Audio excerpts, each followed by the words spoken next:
Hey everyone, it's Lawrence Mack here. Just wanted to give you a quick update on the real estate market as of March 20th, 2020. First of all, I hope everybody is safe and at home. This COVID-19 thing is very, very serious. We should do a lot of social distancing, and everyone should just be by themselves in the home so that you're not transferring the disease to each other. So talking about real estate, there's a lot of uncertainty right now in the market. There's a lot of different things happening all at once, and it's hard to say what's going to go on.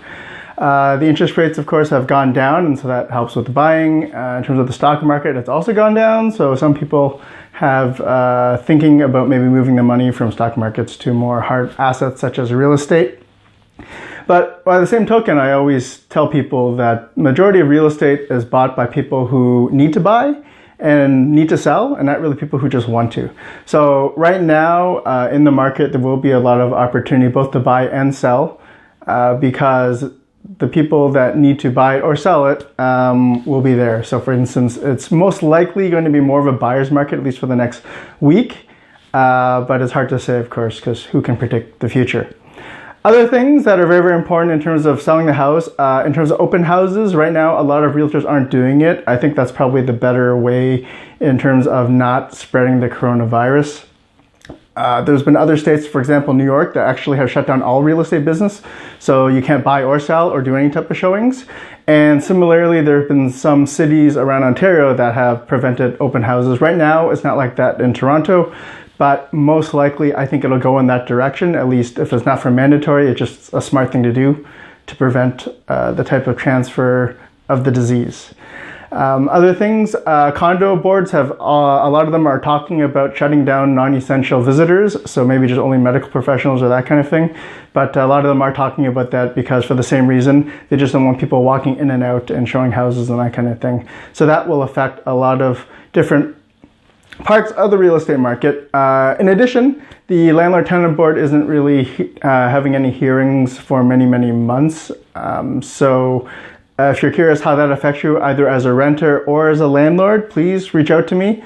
I have some insight on that particular thing, but nothing really on the video today.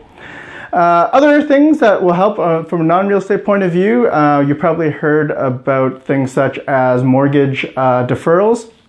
Some people feel it's actually like a mortgage, like a forgiveness of payment, but that's not really the case. What it is that you can defer payments to some other time. It all depends on your bank, and it's not just guaranteed. Usually it's like, they say it's a case-by-case basis, but a lot of the banks are opening that up. So just talk to your mortgage professional to see if that makes sense for you, either to defer your payment, but at the end of the day, you will have to pay it back. Other things such as Service Ontario is shutting down. So for instance, your sticker renewals for your license or those type of health card renewals. Right now, don't worry about them. Everything is pretty much shutting down. So just don't worry about it for now. I'm sure I'll get back on track. Other things such as Toronto, they're putting a 60-day grace period on utilities and taxes. I'm sure, again, with other cities like that, they'll probably be following suit. Everything changes on an hour-to-hour, day-to-day basis, but this is just the information I have as of today, which is Friday, March 20th, 2020. Other thing that you may want to consider is that going forward, the economy is probably going to go down a little bit. There's a lot of small businesses and larger businesses that are closing down or really taking a beating. Some suggestions is to buy gift cards for them ahead of time and maybe help them with the cash flow, maybe help with the takeout, that kind of thing. When this is all over, hopefully shortly, I plan on doing a lot of type of promotions for small businesses. So if you are a small business or you know somebody that might be hurting in the future, I guess reach out to me. There's some type of promotion and clubs and groups that I'm trying to set up over the next few months. And I think it would help a lot of people in small businesses, hopefully to get more business. But that's just, I guess, the background that I come in from. And the last thing, again, just stay safe. We'll get through this. And hopefully I can just keep giving you updates about what's going on. But just stay safe, keep your distance, and hopefully everyone's good.